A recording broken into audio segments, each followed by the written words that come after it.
A big hello to my YouTube family. Welcome to Diva Classes. This is Divya Wadhwani, your English teacher. Today we'll be studying the literature last minute strategy for class 12 ISC for their 2025 examinations. Ab this is given today, that is 14th February, because today you had your language paper. Okay, and your next paper is on 17th February, that is Monday, and which is of literature obviously. So apart from today, you have 2 more days, that is after 14th, this is 15th and 16th February. ठीक, a few hours for today. तो अब हम लोग आज ही से शुरू करते हैं, because obviously you will go home, you will be studying, you had your nap, you had your enough rest as of now. तो अब हम स्टार्ट करते हैं यहाँ से कि what things you need to do. See, you would have prepared your own. Now this is particularly my opinion, आप अपने अकॉर्डिंग इसको चेंज कर सकते हो. You already have your self prepared notes, no doubt. ठीक, आपने उसको बनाया होगा, आपने कोड्स जो होते हैं वो भी लिखे होंगे, anywhere you would have use that. But ये हम लोग रखते हैं लास्ट डे के लिए. लास्ट डे मतलब कि 16th Feb के लिए, अगर ये आपके एकदम कंप्लीट है तो. ठीक है, तो now what we are suppose to do today is like today is 14 ना, तो starting with take any of the topics, like 3 things you have. First is your Macbeth, second is your prose, and third is your poetry. अब suppose करो कि मेरा कोई एक section है जो इसमें से काफ़ी हद तक प्रिपेयर्ड है. ठीक, लाइक सपोज मैकबेथ प्रिपेयर्ड है, तो ईजी. मतलब today since you are tired, you would be using less of your brain. कल से आप बहुत फ्रेश माइंडेड होगे, तो आज you can take any of the topics जो आपका ऑलरेडी प्रिपेयर्ड है, सो दैट आपने use that textbook. I won't tell you, और मैं ये नहीं बोलूँगी एकदम लास्ट मोमेंट स्मार्ट स्टडी कर करके बिल्कुल आप बुक को छुओ भी नहीं, ये मत करना. Because the council asks you कि आपको अपने सेल्फ प्रिपेयर्ड नोट से पढ़ना होता है. ठीक है, जो टेक्स्ट रेफरेंस है वो भी पढ़ना है, that is also okay. But sometimes what happens, 2 kind of people are there. एक जिनको अपनी खुद की राइटिंग में याद हो जाता है, और एक जिनको नहीं याद होता है, लाइक मी, टेक्स्ट बुक से ही याद होता है. ठीक है, अब when you move towards go through that particular book like Macbeth you have taken, तो एटलीस्ट कुछ चीज़ें तो यू विल रिमेंबर. सारे अच्छा ठीक है, ये इसने बोला, ये इसने बोला. इसके बाद जहाँ पर वो बिगर स्पीचेस आती हैं, क्योंकि क्वेश्चंस आपकी बड़ी स्पीचेस से ही बनते हैं यूजुअली. ठीक, तो उस टाइम पर you can study that one particular subject. Suppose करो कि प्रोज है, तो प्रोज में हो सकता है कि आपके कुछ ईजी से स्टोरीज हों, जैसे medicine bag. If you feel like कि ठीक है आपको उसमें बहुत दिमाग लगाना है, तो you can leave it for tomorrow. Like suppose, एक मिनट,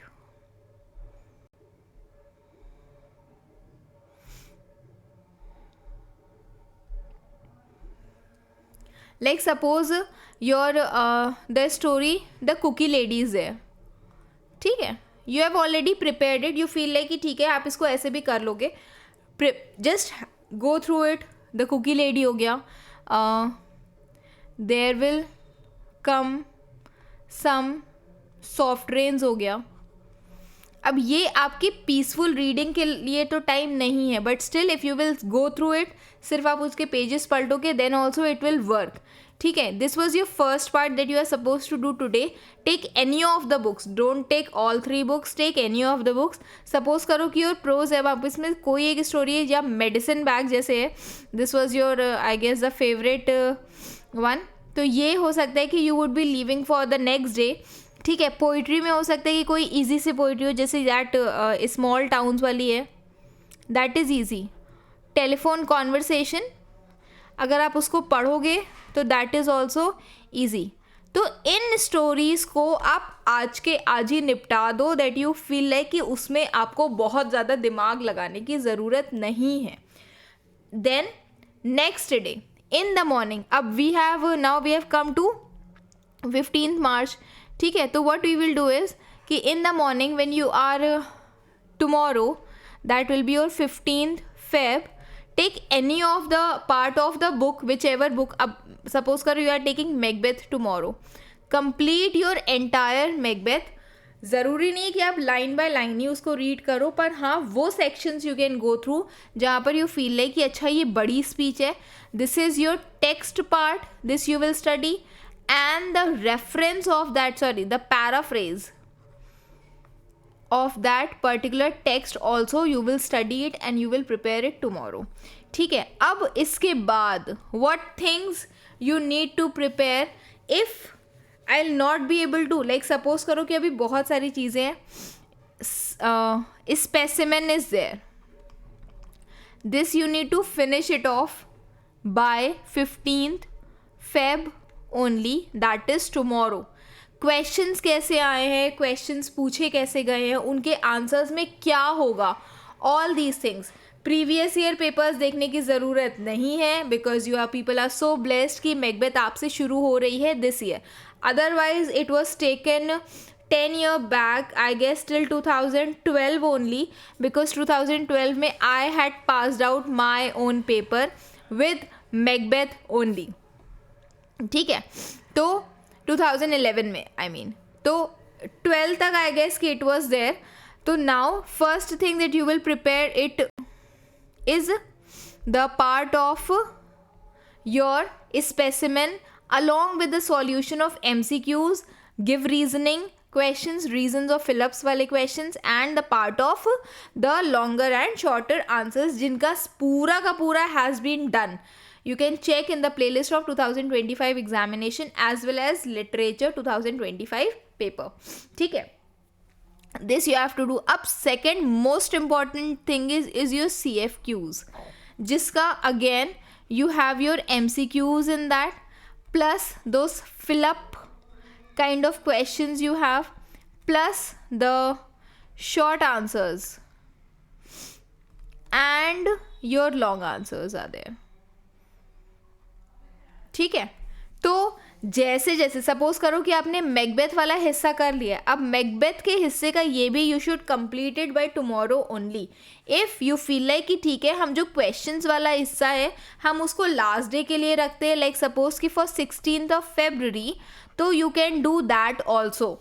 ठीक है, बस इतना करना कि ये जो जितना भी आपके क्वेश्चंस है या जितने भी आपका ये वाला पार्ट है, this is your poem, poetry and prose का जो टेक्स्ट वाला हिस्सा है उसको anyway you are suppose to complete it by tomorrow only, that is 15th February. इसीलिए हम कह रहे हैं कि इसको आज ही से शुरू कर दो. ठीक है, ये तो आपके सिंपल से क्वेश्चंस हो गए जो उन्होंने डायरेक्टली आपसे पूछे. अब आते हैं आपकी चीज़ें जिस पे आपको वर्क करना है. फर्स्ट इज टेक्स्ट बुक पढ़ोगे तो टेक्स्ट बुक से you will be getting give reasons, और वो तब तक it will not be possible जब तक आप खुद टेक्स्ट रेफरेंस पढ़ते नहीं हो. ठीक है, ये आपका 16 फरवरी को फाइनल चीज़ें जिस पे आपको फाइनल टच देना है, मतलब you will not leave this. अगर आप इसको आज पढ़ोगे ना then also you will forget it by that day. ठीक, then a few quotes plus उसके एक्सप्लेनेशन यू विल स्टडी, कुछ इंपॉर्टेंट टॉपिक्स जिसका आएगा. ठीक है, then what things are there after this? Quotes we have done, give reasons we have done. अब आते हैं मेरे theme of the stories, the poems and Macbeth. ठीक है, plus characters जिनके बारे में पूछा जाता है.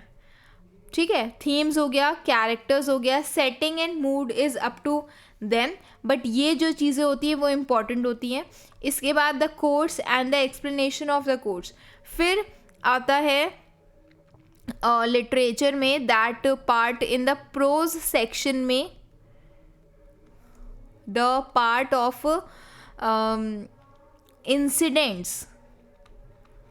ठीक है, that you are supposed to study by 14 today, 15 as well as 16 को आप फाइनल टचअप दे रहे हो कि ठीक है मैंने स्टोरीज पढ़ ली, मैंने टेक्स्ट बुक पढ़ ली, मैंने क्वेश्चंस भी पढ़ लिए. अब what again things you need to have is with your themes, और you can shuffle it like this also कि आप ये पूरा कल निपटा लो, दैट इज़ 15 फरवरी, एंड जो लास्ट में क्वेश्चंस एंड ऑल होते वो आप परसों निपटाओ. बस tomorrow I am saying this to complete these questions of CFQs plus specimen, so that आपके दिमाग में एक क्लियर आइडिया हो जाए कि आपको चीज़ों को लिखना कैसे. फिर जब परसों you will start studying things ना, तो you will be able to understand कि ठीक है, अच्छा इस पर ये क्वेश्चन बन सकता है. ओके, अब द थिंग इज़ कि हम मैकबेथ को या किसी भी इन तीनों चैप्टर्स को, मतलब मैकबेथ एंड ऑल को हम पढ़ते कैसे हैं. In general I am telling you, like suppose you have Macbeth. ठीक, सबसे पहले हम टेक्स्ट पढ़ते हैं. हम टेक्स्ट का पैराफ्रेज पढ़ते हैं, जो भी उसके एक्सप्लेनेशन पार्ट होता है, पैराफ्रेज, उसको मैंने पढ़ा. Okay, first is the thing that you will do is this thing only. इसके बाद what you are going to do is, ये मैंने पढ़ लिया. अब इसमें से what you will do is कि आपने कुछ इम्पॉर्टेंट कोट्स अपने पास लिख लिए हैं. Okay, you have written it. कुछ बहुत ही पॉपुलर चीज़ें होती हैं एक्सप्लेनेशन में कि ठीक है, ये वाली जितनी भी चीज़ें, दीज थिंग्स में कम, या कुछ एक्सप्लेनेशन है कि अच्छा मैकबेथ ने ये चीज़ इसके बारे में बताई है या वो चीज़ उसके बारे में. जैसे I can give you example कि मैकबेथ मर्डरर्स के को रीजंस देता है कि क्यों बैंकों को मार देना चाहिए. ओके, या वो जो विचेस के साथ उसका दूसरा इंटरैक्शन होता है, जिसमें कुछ अपीयरेंसेस होते हैं जो उस कॉल्ड्रन में से बाहर निकल कर आते हैं, उनका क्या सिंबल होता है. ये चीज़ें आपके कुछ बहुत बहुत इम्पॉर्टेंट टॉपिक्स में आ जाती हैं. जो विचेस की प्रोफेसी थी वो भी बहुत इम्पॉर्टेंट टॉपिक्स में आ जाती है. ओके, लेडी मैकबेथ की death, sleep walking scene, lady Macbeth की डेथ, उस पर मैकबेथ का रिएक्शन, मैकबेथ की डिफीट, ये सारी चीज़ें होती हैं जो बहुत इंपॉर्टेंट चीज़ों में आ जाती हैं. हमने क्या किया, हमने टेक्स्ट पढ़ा, हमने पैराफ्रेज पढ़ा, हमने इंपॉर्टेंट कोट्स अपने पास लिख लिए. Explanation you can write it in points with you if you have time, if you have already prepared it, well and good. नहीं prepare किया तो कहीं पर भी अपने पास इसको लिख लो, but do it. if you will not write it तो you will forget it. कैसे भी करके बस उसको थोड़ा वन लाइन में ही, अच्छा ठीक है ये चीज़ होती है, ये चीज़ होती है, इसको लिख लो अपने पास. ठीक है, then comes a part of questions. अब आपके पास सपोज करो कि एक पूरी डॉक्यूमेंट है CFQ की, प्लस एक पूरी डॉक्यूमेंट है स्पेसिमेन के सॉल्यूशन की.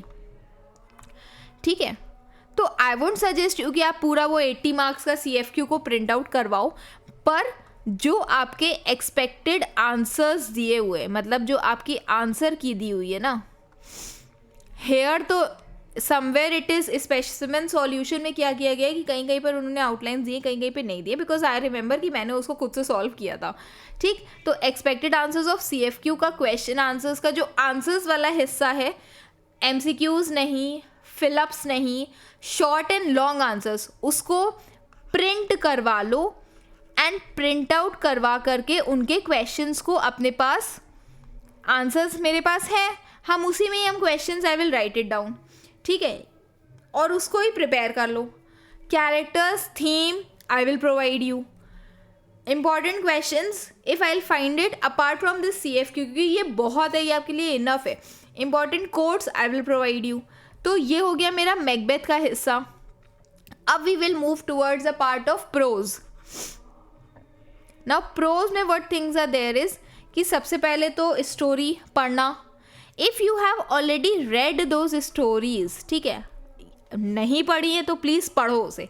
Any how you manage it, but you have to manage it. वो बहुत बड़ी स्टोरीज होती है, आई अग्री, बट हो सकता है कि कहीं कहीं पर when you would have read it earlier, आपने उसको कहीं तो मार्क किया होगा ना कि अच्छा ठीक है ये चीज़ इंपॉर्टेंट है, तो वो इंपॉर्टेंट चीज़ें ही बस अपनी नज़रों से उसको गुजार लो. ठीक है, first thing that you will study is this. Second is बस आपके कह लो क्वेश्चन को अटेम्प्ट करने के लिए समरी इज़ रिक्वायर्ड. अदरवाइज़ ये जो है ये ज़रूरी नहीं होता है इसको पढ़ना. अगर आपको स्टोरी आती है, summary you know don't need to do it. ठीक, whenever you are going to write the answers it should be in indirect form. तो I have not done this, the person the character has done this.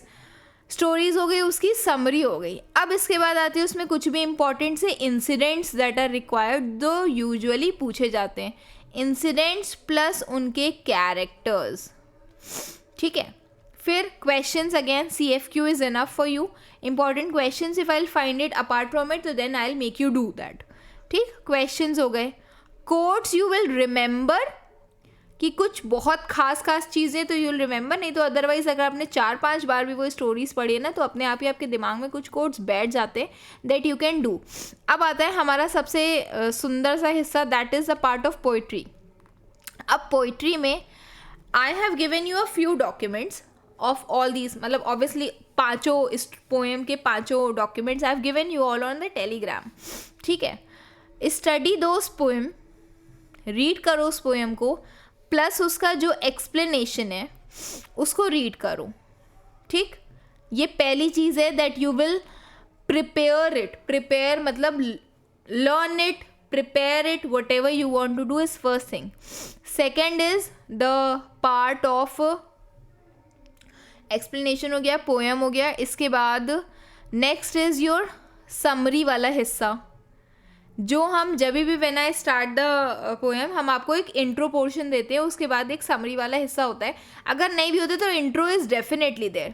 तो summary plus intro. अब summaries you can find it anywhere, otherwise I will provide it to you. ठीक है, together सारे हम compile करके आपको provide कर देंगे. The third thing in this is also theme again. तो सपोज क्वेश्चन में, पोइट्री में कोई भी ऐसा क्वेश्चन आ जाता है जो आपसे आउट ऑफ द बॉक्स चीज़ें पूछी गई हैं या यू डोंट रिमेंबर, बचाने के लिए to save you from any sort of writing any kind of question, सिर्फ एक पोइट्री तीनों में ऐसा सेक्शन होता है जिसमें आई वुड पर्सनली सजेस्ट कि आप समरी पढ़ लो, आपका काम हो जाएगा. क्योंकि पोइट्री ही ऐसी चीज़ होती है जिसमें व्हेन यू आपकी खुद की जो पोइट्रीज होती है उसी में ही आपकी थीम गिवन होती है.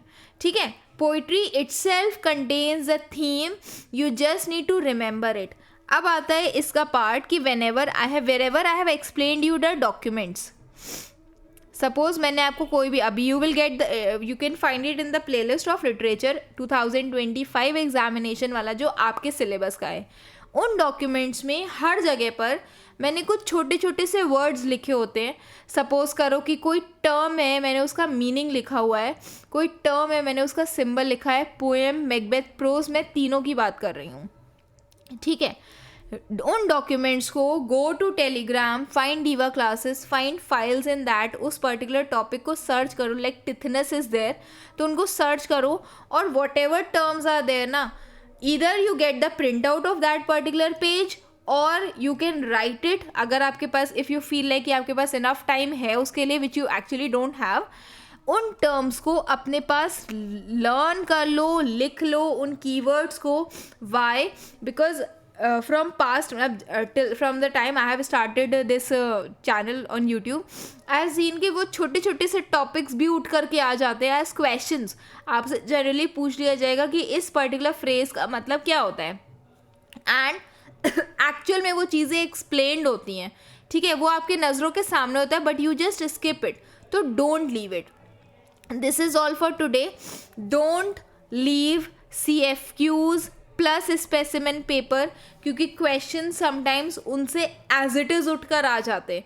Previous years you don't have to, suppose करो कि यही कॉम्पिटेंसी फोकस प्रैक्टिस क्वेश्चन ही आपके पास एज प्रीवियस ईयर पेपर्स है और उन्हीं से उठा करके क्वेश्चंस पूछ ले जाएंगे. तो first you complete this much, इतना कर लोगे ना तो इवेंचुअली आपका वो जो MCQs और वो जो रीज़न बेस्ड क्वेश्चन है, बिकॉज वाले जो आंसर्स होते हैं, वो आप easily you can do. But the first thing that you should do is this much portion only. Okay, तो I hope you all have understood. 17 को before going for the examination, whatever notes you have prepared, आप सिर्फ उसको पलट सकते हो. whatever printouts you have done, whatever questions, whatever highlights you have done, terms you have written, सिर्फ उसको आप लिखोगे. लेकिन 14 टुडे, 15 एंड 16 तक आपका ये पूरा काम हो जाना चाहिए. Okay, tell me what other issues you are facing. In case आपको कुछ प्रॉब्लम हो रही है क्वेश्चंस में, लॉन्गर एंड शॉर्टर आंसर्स में, तो आई वुड सजेस्ट कि ये जो स्पेसिमेन का सॉल्यूशन और ये जो CFQ वाले, because this is most important.